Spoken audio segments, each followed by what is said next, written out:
Salut, aujourd'hui on va poser une des grandes bases de la sécurité au travail et voir comment bien faire la différence entre un danger et un risque.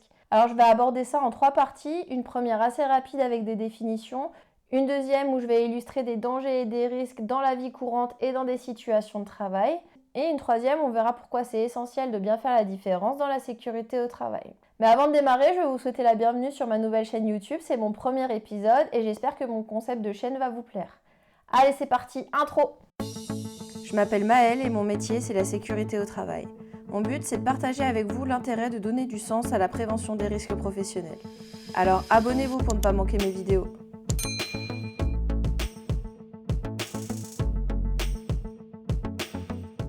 On va commencer par une première partie avec des définitions. Ça peut peut-être paraître un peu scolaire, mais c'est important de faire de la sémantique pour bien clarifier la différence qui existe entre un danger et un risque. Dans la langue française, il existe une réelle confusion entre ces deux termes. Par exemple, si je cherche le synonyme de danger, dans les résultats, je vais trouver le mot risque et vice-versa. Alors qu'on va le voir, c'est vraiment deux termes qui sont très différents. Il faut savoir qu'en France, pour la sécurité au travail, les meilleures références sont fournies par l'Institut national de recherche et de sécurité, qu'on connaît souvent plus sous son abréviation, qui est l'INRS. Donc c'est sur son site que je suis allée pour trouver les définitions les plus appropriées. Je vous mets tous les liens en description. Donc il définit le danger comme la propriété intrinsèque d'un produit, d'un équipement, d'une situation susceptible de causer un dommage à l'intégrité mentale ou physique du salarié. Et il précise en plus qu'un dommage, c'est un événement non souhaité. Pour le risque, il met des guillemets et il dit que c'est une notion abstraite, inobservable directement, une catégorie de statut intermédiaire entre celle des dangers et celle des dommages. Donc si j'essaie de schématiser ça, je vais mettre d'un côté le danger, de l'autre côté le dommage, et au milieu, je vais essayer de positionner le risque un peu comme je peux, puisque c'est un événement qui est incertain. Je ne sais pas ce que vous en pensez, mais franchement, moi je trouve que ça, c'est loin d'être pragmatique. L'INRS précise quand même qu'il existe une définition qui semble faire beaucoup plus l'unanimité et qui dit que le risque, c'est l'éventualité d'une rencontre entre l'homme et un danger auquel il est exposé. C'est pour ça qu'on voit souvent résumé risque égale danger fois exposition. Moi, je trouve que c'est la meilleure des définitions et en tout cas, c'est celle que j'utilise quand j'ai vraiment besoin de faire la différence entre un danger et un risque. On va maintenant passer à la deuxième partie pour illustrer plus concrètement cette formule. Pour un premier exemple assez simple, je vais prendre une falaise. Sa principale propriété de causer un dommage, par exemple la mort, ça va être sa hauteur. Mais aussi haute qu'elle soit, si aucun être humain ne vient dessus, il va rien se passer. Donc c'est pour ça que la falaise, c'est le danger. Par contre, si quelqu'un est dessus et qu'il s'approche de son bord, il va venir s'y exposer et donc il y a un risque qui est la chute de hauteur. Donc si je résume, la falaise est égale au danger, la chute de hauteur, c'est le risque et le dommage, c'est la mort. On est d'accord, il y a d'autres dangers, d'autres risques potentiels qui existent avec cette falaise, mais là j'ai pris le principal pour garder un exemple simple. On va maintenant prendre des exemples de situations au travail, parce que oui, c'est quand même ça l'objectif de ma chaîne, parler de sécurité au travail. Donc si je reviens à la définition du danger, ça nous disait que c'est la propriété intrinsèque d'un produit, d'un équipement, d'une situation susceptible de causer un dommage à l'intégrité mentale ou physique du salarié.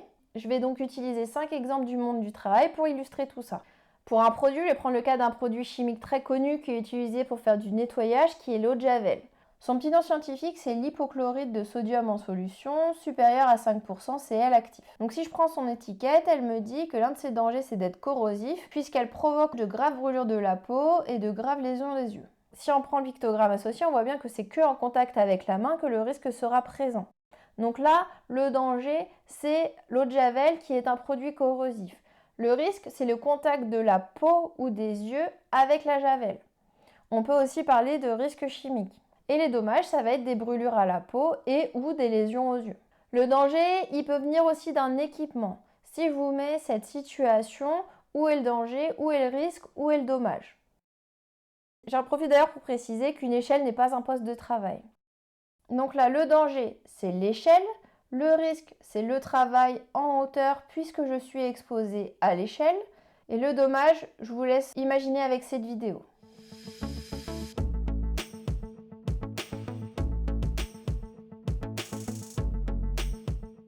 Très souvent, les dangers ils viennent d'une situation de travail. On dit d'ailleurs qu'un tiers des accidents du travail sont issus d'un risque de trébuchement. Je vais prendre un exemple qui est assez récurrent, c'est les câbles au sol. Donc là, je vous affiche 2 photos Dites-moi où est le danger, où est le risque, où est le dommage vis-à-vis du trébuchement.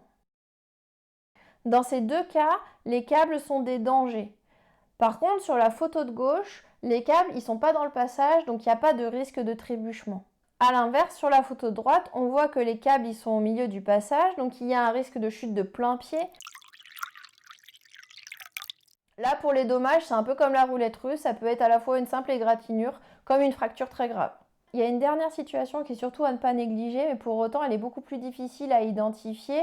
Ça va être tout ce qui est lié aux risques psychosociaux où les dangers peuvent être à la fois multiples et invisibles. Si je prends l'exemple d'un client agressif, à ce moment-là, le danger devient une personne physique. Mais c'est lorsqu'il y aura une exposition à ce client agressif que peuvent apparaître les risques psychosociaux. C'est le cas par exemple dans les professions avec exposition à la clientèle comme des hôtes ou des hôtesses de caisse. Ces risques psychosociaux, ils existent réellement, il ne faut vraiment pas les sous-évaluer ou les négliger. Maintenant que vous savez bien faire la différence entre danger et risque, on va voir pourquoi c'est important de savoir les identifier dans le monde du travail. En France, il y a une obligation qui est portée par le Code du travail à l'article L4121-2 qui dit que chaque risque professionnel doit être évalué. Pour faire cette évaluation des risques, on prend généralement deux facteurs et on fait des probabilités. Le premier facteur, ça va être la fréquence d'exposition aux phénomènes dangereux. Est-ce que ça peut arriver tout le temps ou plusieurs fois par semaine ou à l'inverse une fois par an? Et le deuxième facteur, ça va être la gravité du dommage. Est-ce que je vais avoir une écorchure, une blessure grave ou même est-ce que je vais pouvoir mourir? Donc là, on voit bien tout l'intérêt de savoir faire la différence entre danger, risque et dommage pour mener une étude qui est adaptée et avoir une évaluation des risques qui est pertinente. À savoir que l'évaluation des risques professionnels en France, elle est obligatoire pour toute entreprise de plus de 1 salarié et elle doit être retranscrite au moins une fois par an dans un document qu'on appelle le document unique d'évaluation des risques professionnels. Je ne vais pas détailler plus, mais si ça vous intéresse que je consacre une vidéo spécifique au document unique, n'hésitez pas à me le dire en commentaire. En plus du document unique, certaines entreprises doivent également rédiger des études de danger. Ça va concerner les entreprises qui ont des risques industriels forts qui vont pouvoir exposer les populations, comme par exemple les installations classées pour la protection de l'environnement, qu'on connaît aussi sous l'abréviation d'ICPE. Dans leur cas, l'étude de danger et le document unique sont bien complémentaires, donc faire la différenciation entre danger et risque est bien indispensable. Voilà, j'ai terminé. J'espère que cette vidéo elle vous a permis de bien faire la différence entre un danger et un risque. De toute façon, s'il y a une chose à retenir, c'est bien que risque est égal à danger fois exposition. Merci d'avoir regardé cette vidéo jusqu'au bout. N'hésitez pas à me dire en commentaire ce que vous en avez pensé ou même si vous avez des conseils vu que je débute. En attendant, moi je vous dis à très bientôt et n'oubliez pas, la sécurité c'est comme cette vidéo, ça fonctionne bien mieux si c'est partagé. Ciao!